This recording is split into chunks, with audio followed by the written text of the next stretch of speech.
কিরে খোকা, তো শরীর সাথে ভালো নেই নাকি? বাড়ি দেখছি তালা মারা, বৌমা দেখছি বাড়ি নেই। আইলাম একটু বৌমার সঙ্গে দেখা করতে, তো বৌমা কই? আর চাচা বইলো না, তোমার বৌমা পয়লা রোজার দিন বাপের বাড়ি চলে গিয়েছে। এরপর আগেই আমি খেয়াল করলাম এর সহজ চরিত্র ভালো না।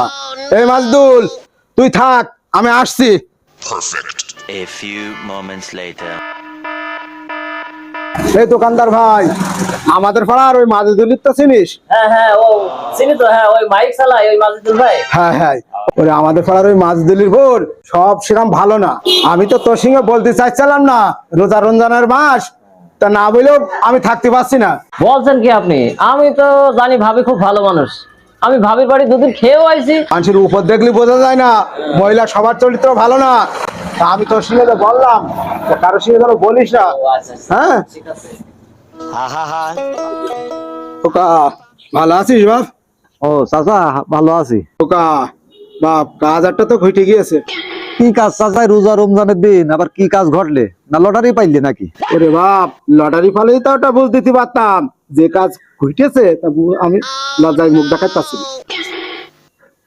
বলছি চাচা, এই বুড়ো বয়সে চাষি কি আবার বেরিয়ে গেল কারোর সাথে নাকি? হাট, কি হবে? তো চাষির কি সেই বয়স আছে? ওরে তো চাষি জৈবন কালে নাই দুবার বেরিয়ে গেল, আমার ভালোবাসার টানে আমার কাছে চলে। তো এখন তো সেই বয়স নেই তো চাষির, তাইরে দিলেও এখন আর যাচ্ছে না। আরে তা তো তুমি মুখ দেখাতে পাচ্ছ না, তাহলে কেসে কি হইলো সেইটা বলো, তিনি খোলামেলা বলো দেখি। ওরে খোকা, আমাদের পাড়ায় যে মাজুদুল আছে না, কেন ওই মাজেদুলকে আবার চাষির চোখ টেপ মেরেছ নাকি? আরে খোকা, তুই আবার সেই নেড়েছে তো চাষির গোড়ায় যাচ্ছে। ওরে ঘটনাটা আমার কাছে তো শুনবি তো তুই। তা সেইটাই তো শুনতে চাচ্ছি আমি, তুমি বলো তিনি বলো। ওরে ওই মাজুদুলি বউ আছে না, আমরা জানতাম সবার চরিত্র ভালো, তো সবার চরিত্র সেরকম ভালো না। এই তো চাচা, তোমার ওই মহিলাকে আবার ইশারা দিয়েছ নাকি? না রে খোকা, তোর সঙ্গে তো কথা বলে আমি তো শান্তি পেলাম না। ওই নড়ে চড়ে তো চাষির আর আমার টানছি। ওরে শোন, ওই মাজুদুলির বউ পয়লা রোজার দিনই রাত্রির বাইরে গেছে। রে খোকা, আমি তো শুইনেন একদম নেই এইসব কথা যেখান সেখান বলা যায়, আমাদের পাড়ার ইজ্জত না। এই খোকা, তোর সঙ্গে এই প্রথম বলছি, তোর আল্লাহর দোহাই লাগে তুই যেন কারোর সঙ্গে বলিস না বাপ। আমি যেই নে তাই কারোর সঙ্গে আমি কখনো পর্যন্ত বলিনি। এই কথাটা পেটে রাখতে পারছি না বলে, গুড় গুড় কাছে বলে এই কথাটা তোর সঙ্গে একটু বলিস খোকা, তোর দোহাই লাগে বাপ, তুই যেন কারোর সঙ্গে বলিস না। আমি চলে যাচ্ছি বলো খোকা।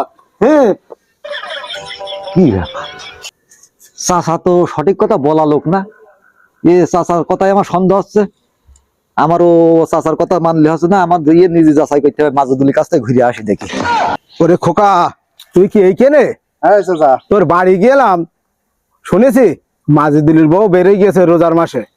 বলেন কি চাচা, মাইদুলি বউ বেরিয়ে গেছে? না, তোমার মনে হয় কোনো জায়গায় ভুল হচ্ছে। আর মহিলা তো এরকম না। মাজেদুল হলেও তো একটা কথা ছিল, ও ও তো স্বভাব চরিত্র ভালো না, ওর তো স্বভাব চরিত্র ভালো। মাজেদুল না তো? ওরে বাপ, আমি মাজুদুলির বাড়িতে এখন আসলাম, মাজুদুল আমার সঙ্গে বলছে আমার বউ বেড়ে গেছে, তুই যেন কারোর সঙ্গে বলিস না জানো বাপ। না না, কার সাথে বলবো? আমার পেটে যদি কেউ বোমও মারে এই কথা বেরোবে না, তুমি নিশ্চিন্তে থাকো। যাও, ঠিক আছে। গেল কোন রে সে মাজুদুল? কই সে গেল কোন?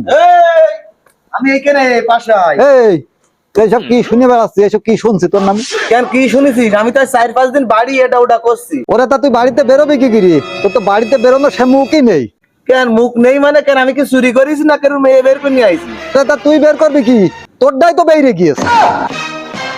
তুই কি আবল তাবল পাগলের মতো কি বলছিস? তোর ভাবির সাথে এই 10 মিনিট আগেও মনে কর প্রায় 25-26 মিনিট কথা হইলো আমার। ওর হয়েছে ওর বাপের বাড়ি, ওর বাপ কালকে ইফতারি দেবে, তো ইফতারির আয়োজনটা শেষ করে ও মনে কর পরশু দিন চলে আসবে। বলছিস কি? আমি তো তামাম গ্রাম শুনে বেড়াচ্ছি তোর বউ রোজার আগেই নাকি বেরিয়ে গেছে কার সাথে। কোন সম্বন্ধে বলিয়াছে এই কথা? কেন ওই যে তুতাসা তামাম গ্রাম চষে বেড়াচ্ছে, আর যার সাথেই বলতে বলতে তোমার সাথে প্রথম বললাম, কারোর সাথে যেন বইলো না। আর আমার ওই সন্দেহ গেল, কারণ আমি তো তোর বউ স্বভাব চরিত্র জানি, তোর বাড়ি আসা যাওয়া করি, সেই জন্য আমি তোর কাছ থেকে যাচাই বাছাই করার জন্য তাই আসলাম আমি। সে সম্বন্ধে কোন রয়েছে দেখি, কোন দিকে ওই গিয়েছে? মাথায় রিয়েছে, চল সম্বন্ধে চল কোন তাহলে দিন দেখি চল। শালা। মোটামুটি এ পাড়া ও পাড়া এ পাড়া এই 3 পাড়া বলেছি 25 জনের সঙ্গে। এইবার ইফতারি করে পশ্চিম পাড়াটা শেষ করব। চাচা, তুমি যা বলিলে কথা তো সত্যি কথা। আমি কেবল যাচাই করে আসলাম মাজুদুলি বাড়িতে, তুমি যা বলেছো একদম 100% সঠিক কথা, চুল পরিমাণ মিথ্যে নেই। ওরে মিথ্যে কথা বলার বংশ ছেলে আমি না, ওরে আমার 14 গোষ্ঠী সত্যবাদী। চাচা ওরে খোকা, তুই কোনো টেনশন করিস না, তোর আর একটা বিয়ে দেবানি। তোর বিয়ের গোষ্ঠীটা ভাই ও মন্দির চাইলে এ পাড়ায় কি তাল শুরু করে দিছিস তুই? কেন খোকা, যা সত্য তাই আমি বলেছি, বৌমাকে আবার চলে গেল নাকি? কি সত্য, এমন এমন কি সত্য কথা তুমি পাড়ায় পাড়ায় বলে গিয়েছো? আমার বউ কি বেরিয়ে গিয়েছে? আচ্ছা বলছি চাচি স্বভাব আরাম বলে মনে করছো যে বিটার বউ স্বভাব আরাম হবে? তোমার বললাম কি আর তুমি পাড়ায় কি রইটে বেড়ে গেছো? তুমি আমার জিজ্ঞেস করলে খোকা বৌমা কন গিয়েছে, তা আমি বললাম যে পয়লা রোজায় বাপের বাড়ি গিয়েছে, তা তার মানে কি বৌমা বেরিয়ে গিয়েছে? আরে খোকা, আমার মনে হয় বোঝার ভুল হয়ে গেছে খোকা। তো তুই অত রাগ করছিস কেন বাপ? এই গাতে হাত লাগাও, এই শালার সম্বন্ধে ছেলে ওতে তোমার বুঝার ভুল হয়েছে, কিন্তু গ্রামে যে রইটে বেড়াইছো ও বেলায় তো একবার ভুল হয়নি। বিশ্বাস কর খোকা, আমি কারোর সিংহে বলিনি, শুধু এই খোকা সিংহে একটু বলেছি। তুমি শুধু এই খোকার সাথে মিলেছো? এই সম্বন্ধে ছেলে সকাল থেকে আমার সাথে প্রায় 15-16 জায়গাতে ফোন এসেছে যে তোর বউ নাকি বেরিয়ে গেছে, বউ নাকি বেরিয়ে গেছে। লাঠি ডাকো আমার, দেখিয়ে দিন লাঠি ডাক।